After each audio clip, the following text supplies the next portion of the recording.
I'm Logan Crawford, and right now on Spotlight, we're exploring a powerful book, a very impactful book. It is called What is Truth? And it's written by a terrific author, Terry Hakanson.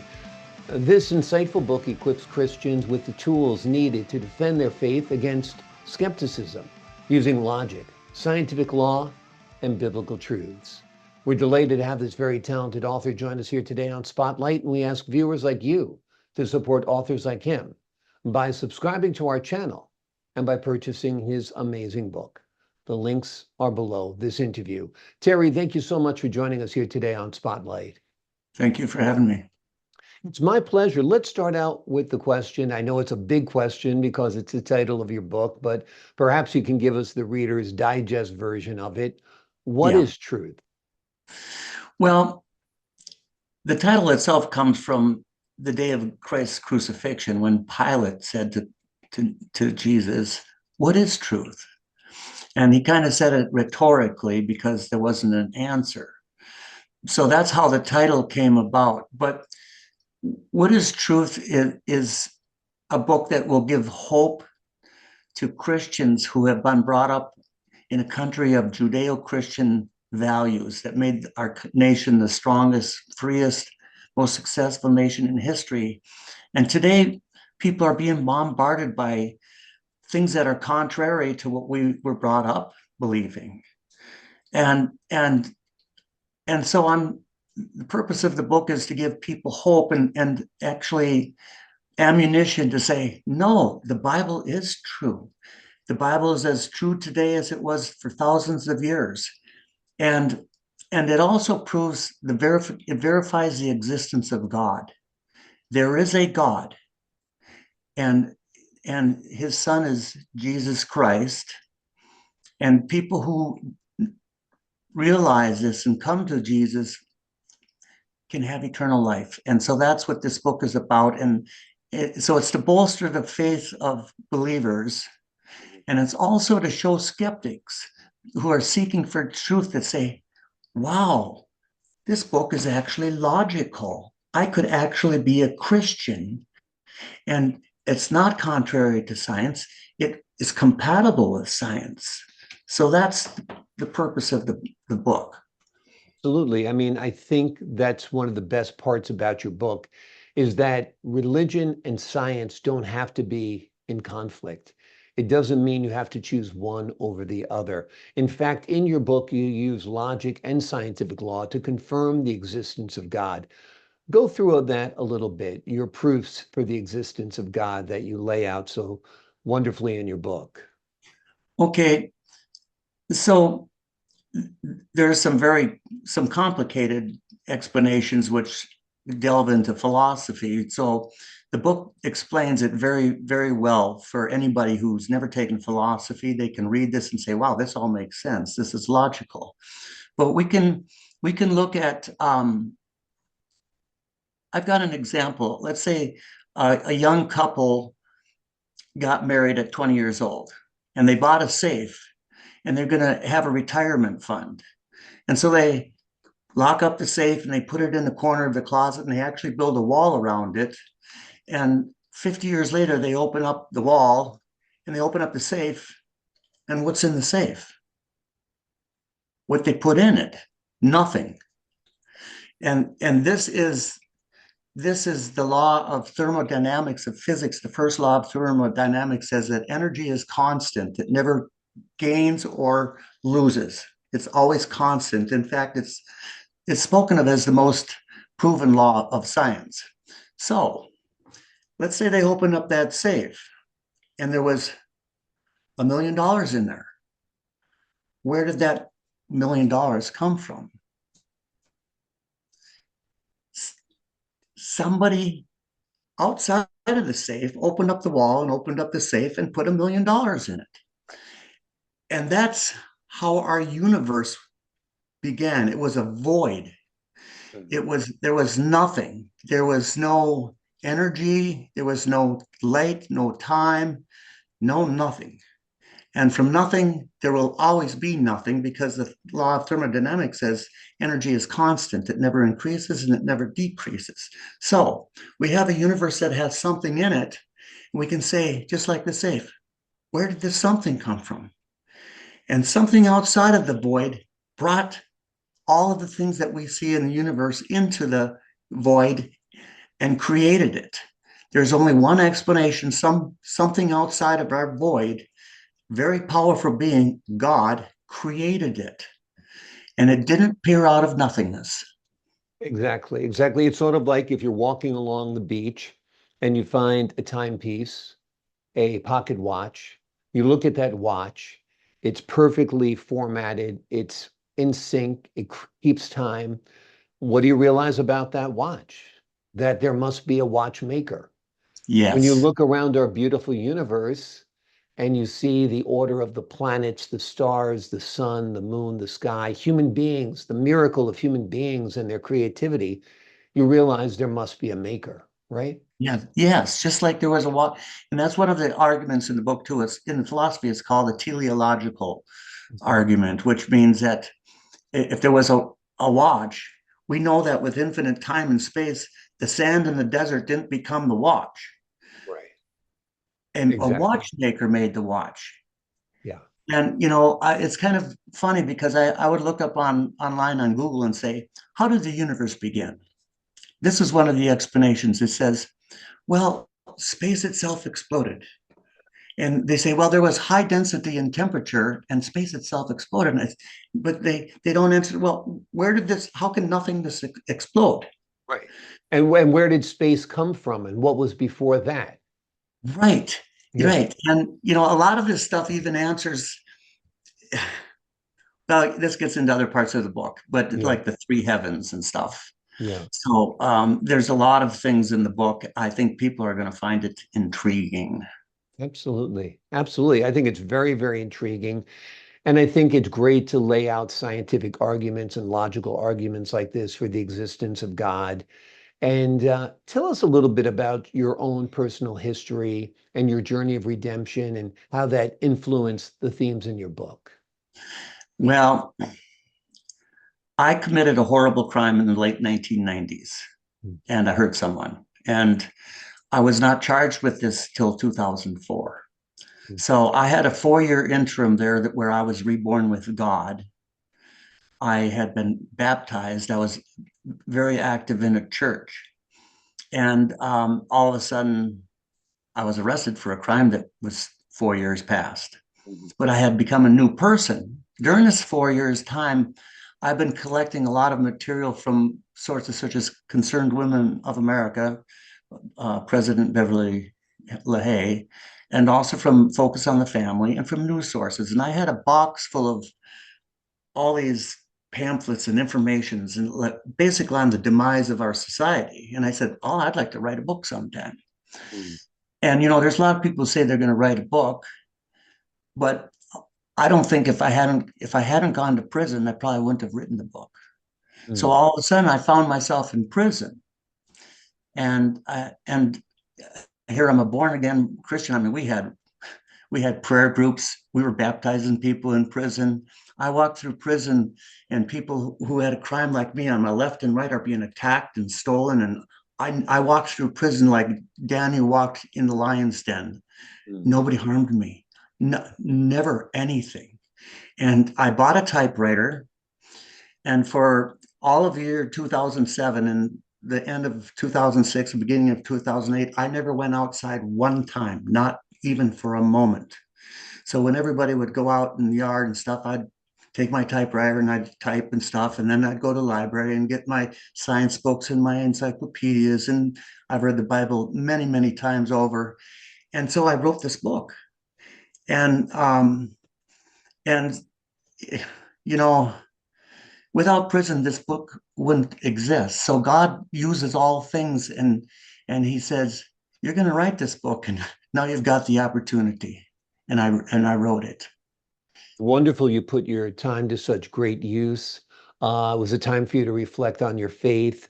And certainly the whole story of Christianity is a redemption story as well. The fact that Christ was crucified and rose from the dead to save us is a redemption story as well.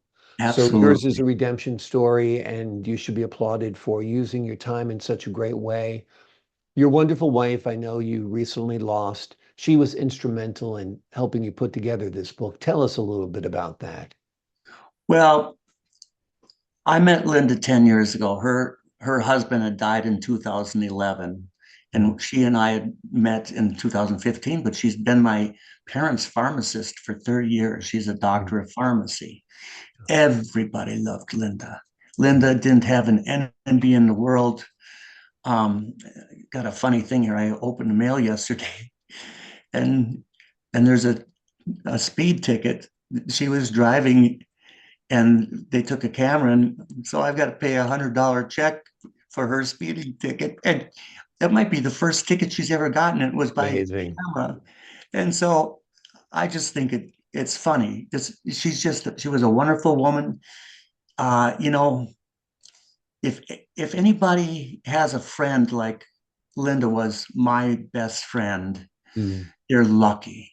Yeah. And the day we just got back from a trip from Minnesota, and she was very tired. And I even asked, "Do you need an emergency room?" No, I just want to go to bed. And I later on, she laid on her bed, and I covered her with a blanket, and I kissed her right on the temple here, and I said, "I love you. When you're done, uh, with your nap, I'm going to run a bath for you and stuff. But I'm going to go unload the trailer." And during that time, she had gotten up to use the restroom, and she had used it and then took a step and she fell over dead. And and you know, it's quite a shock. Yeah. But I have this. I know I told her I loved her, Yeah. and she knows that I loved her. And some people can say, love is like the wind. We can't see the wind, but we can see the effects of love. Mm. People might not see that I love Linda, but they can see how she showed her love to me by she thought of nothing more than me. Yeah. We have our own musical group. I go by Joe T. Clayton, and she's Linda. So she's Mhm. Joe T. Clayton and Da group. Mhm. She was my group. So I lost half my group, but we have all Mhm. these recordings, and we're actually going to have them on the website. And it's I just want to let people know, if you're really close to somebody and you really appreciate them, don't take them for granted, and Right. tell them I love you. Yeah. So she died, and I know that I said that to her, and I couldn't be more joyful that Yeah. that's our last time together. Amazing, amazing. Thank you for sharing with us that Mhm. story. I'm glad in these last decade you found each other and you had that great love, which is wonderful. And Yeah, she's the one who said, "Look at this book. It's terrific. It I should be know, published." I And she know. actually went and typed it out on the computer so you'd Yes, have a Word file of this so you could submit yes, it to publishers and so forth. yeah. So this is her voice as well. It is. It is. It's we're like this, and I've never had a friend like this in my life. I've got a son who I love dearly, and my dad is 93, and he's a wonderful man. But Mhm. you don't live with them all day long. Yeah. You live with your spouse, Yeah. and they're your best friend, Yeah. or they're not. And if they're Right. not, make them. Yeah. If you're blessed, she or he is your best friend, and you found your best friend. I have my best friend, and we're blessed to have those people in our lives. Let's turn back to your book for just a Okay. second. Yeah. And in the book, you dispel some of the common misconceptions about Christianity. Tell us Yes. about those.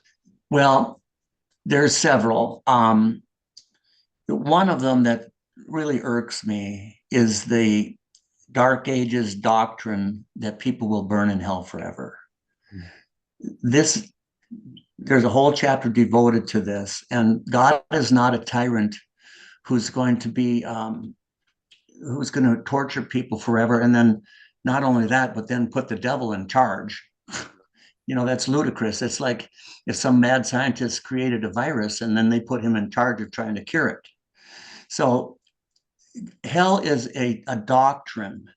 There, there is no place in the Bible where God says that people will burn forever and ever and ever in hell, and it's just beginning. And this dispels that. I have bad news and I have good news about hell. Yeah. The bad news is there is a hell. The good news, it is not eternal life. Mm.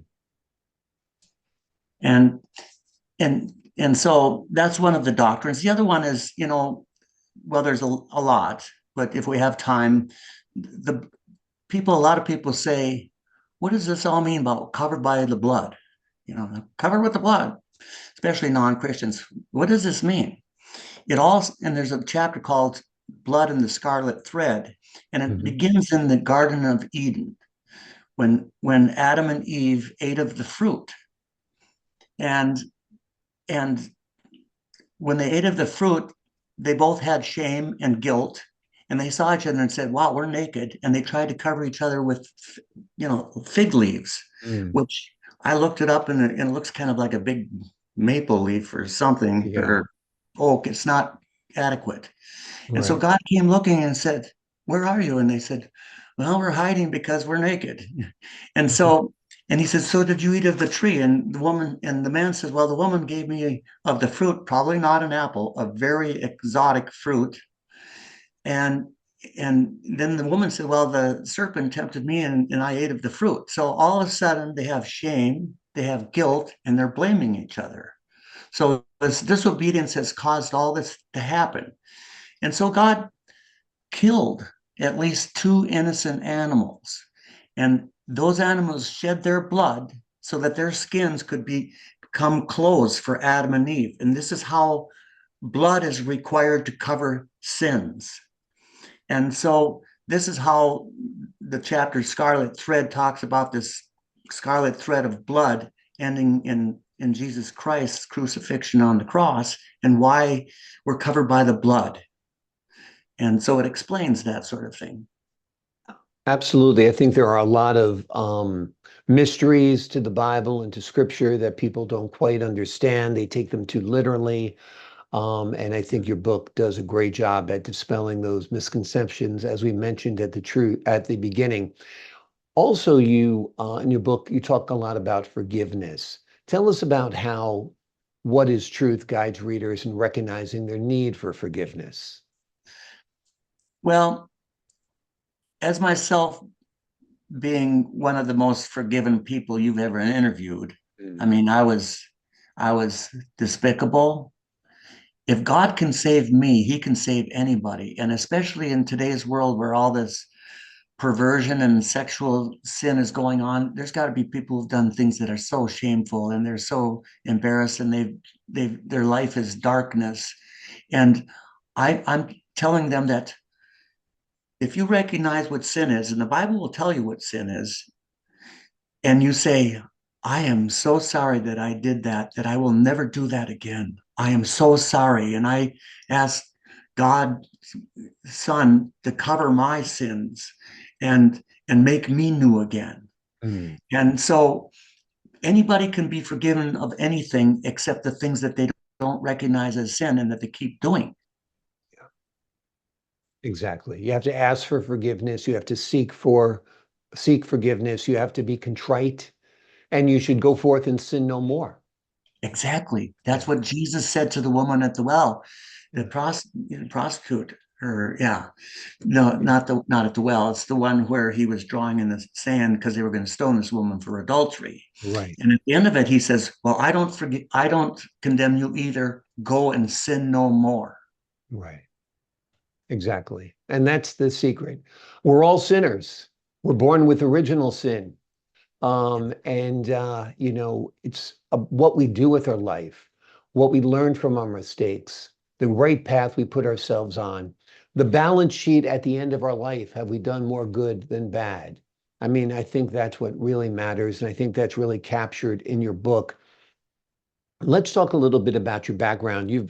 You're a carpenter, a songwriter, a musician. Has that influenced your writing? Tell us a little bit about that. Has it influenced your faith?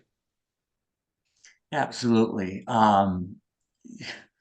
It's the funnest thing in the world that Linda and I would actually play as long as 4 hours a night. And we have Wow. professional equipment. We have the beautiful keyboards and all this stuff. And so we actually sing praise songs to God, but that's not the only songs. All music is beautiful. We sing Louis Armstrong's "What a Wonderful World." I see myself, what a wonderful world.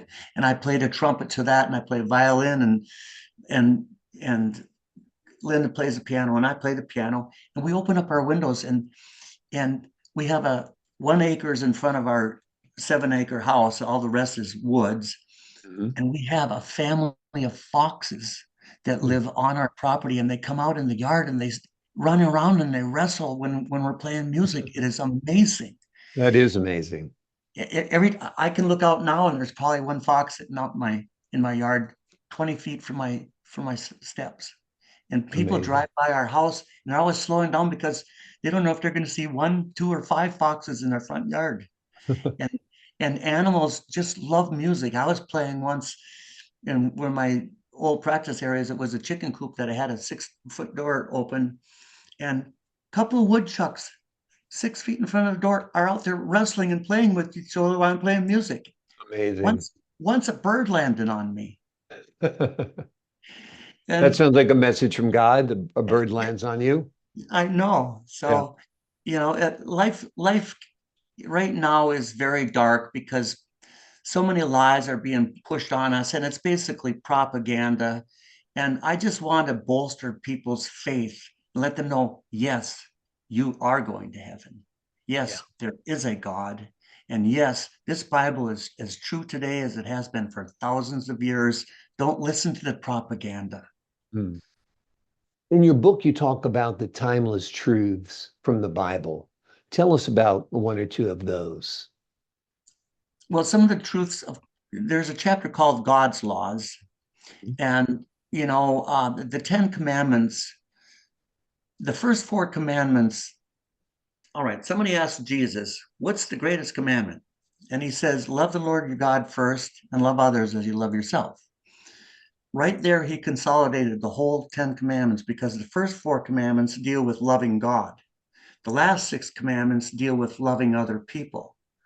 So Jesus, in his wisdom, consolidated all of the 10 commandments into 2. Love God first, love others as you love yourselves. He didn't say, and love yourself, because we all naturally do love ourselves. Yeah. And so there's a lot of timeless truths. I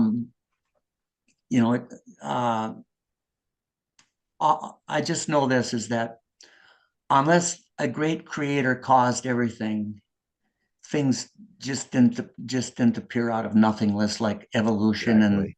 And the false propaganda and doctrines of today are trying to tell us. And people don't need to listen to this. People who are scientifically and rationally minded will realize that, wow, I can be a Christian. Because what takes more faith? To believe that there was absolute nothingness and all of a sudden something spontaneously appeared? Where did it come from? What takes more faith? To believe that everything appeared from absolute nothingness, or that an almighty God created it all? Yeah. It makes more sense. Creationism actually makes more sense than evolution, when you come down to it. That, like we said in The Watch on the Beach, there has to be a creator. The beauty of a human being, the intricacies of the organs, the brain, the spirit, the soul, the personality, the creativity. Yes. Obviously, there was a creator. If you saw, a statue, you'd realize somebody built it. It didn't just get struck by lightning or rocks collided and it turned into a beautiful sculpture that looks exactly like a human being. Yeah. So you absolutely are on the money there and absolutely on target there. Let's talk about the takeaway for readers. What do you hope readers take away from your book? I want readers to read this book not just once. I read it every day, not because I wrote it, because there's so much in it. Just like I read the Bible every day. I've read it. I don't read it out of duty, because I read it because I love what I'm reading. I just finished reading Esther, and I just loved Esther's one of my favorite people in the whole Bible. And now I've moved on to Job, and God is talking to Satan says, well, look at this Job. Yeah, you give him everything. No wonder he follows you. And he was talking to God, but he was in the third heaven, which is God's heaven. God resides in the Holy of Holies, which as represented in the temple of the earth, and no sin is allowed there. So God came out to the outer courts when he was talking to Satan, because no sin is allowed in the Holy of Holies. Mm-hmm. And so the book explains, there's a chapter called The Three Heavens. The third heaven is God's heaven. And the first heaven or realm is where we live. And it includes all things of length, width, and height. And when you have something of matter, all of a sudden you can say, how long has that matter existed? And all of a sudden you have time. So we live in the first heaven, which is 4 dimensions of length, width, height, and time. And our world includes all material and things all the way to the very farthest star of the universe. Everything is the first realm or the first heaven is where we live. Yeah. And God lives in the third heaven, and it talks about the third heaven. Paul talks about the third heaven in 2 Corinthians chapter 12, and it's also mentioned in Revelation. And so if there's a first and the third heaven, there's naturally a middle heaven. Mm-hmm. And the middle heaven is the 5th dimension of spirit beings. It's angels and demons, and they can travel between all 3 heavens, but they can't go into the Holy of Holies except certain holy angels. But no sin is ever allowed into the Holy of Holies, the throne room of God. And so the book talks about the 3 heavens. A lot of people aren't even aware of it. When I heard a sermon on it 20 years ago, I thought, this is amazing. And so I really started researching it, and it all makes sense. Yeah, it does make sense. And this world is so beautiful. It really is a first heaven. I mean, look out your window. Like you said, you look out to an acre, you see the foxes playing, you see the birds, you see the sun, you see the sky. I mean, heaven is all around us. We have to embrace it. I mean, there is something to existentialism as well. And this existence is very much like a heaven, if you make it a heaven, depending on who you surround yourself with, what you make of this life, what you contribute, how you help others, what you view, and how you process it all. And if you have a negative outlook, it's going to look like hell out there. If you have a positive, sunny Christian outlook, it's going to look like heaven out there. Yes. And so I love that concept of the 3 heavens. I think it's beautiful. Terry, thank you so much for joining us here today. Let me just tell the folks at home one more time about the book. It's called What is Truth? It's written by Terry Hakanson. It is an insightful book. It is a book that equips Christians with the tools to defend their faith against skepticism, using logic, scientific law, and biblical truths. It is a powerful journey of faith, redemption, and unshakable belief in an almighty God. It is a wonderful read. As Terry mentioned earlier, this could be a daily devotional for you where you just open up and read a chapter or a few passages and reflect upon it, the meaning of the words, the meaning in your life, how it can empower you, your relationship with God, your relationship with the people around you. Another thing that Terry said today that was very, very impactful were the last words that he said to his beautiful wife, which were, I love you. Remind yourself to say, I love you, and take those seconds out of your life to show that you care and give them that kiss on the forehead to let them know that you cherish them, because this life, unfortunately, does turn on a dime. And you need your faith to shield you in that sudden misfortune, and you need to know that you've done all you can on this earth. Terry, thank you so much for joining us here today on Spotlight. Thank you very much, Logan. I appreciate the time. I appreciate your time, sir. And I also appreciate your song, Breathe. People should watch it. It's an uplifting song. Lay down your burdens and breathe and watch these beautiful young Christian people making their soapbox cars. And I think you're riding one of them, aren't you? What's that, sir? I think you're riding on one of them in the video, aren't you? I think so, yep. Make a cameo appearance. Absolutely, absolutely. Great talking to you today, Terry. To the folks at home, I'm Logan Crawford, thanking you for your time, this time until next time on Spotlight.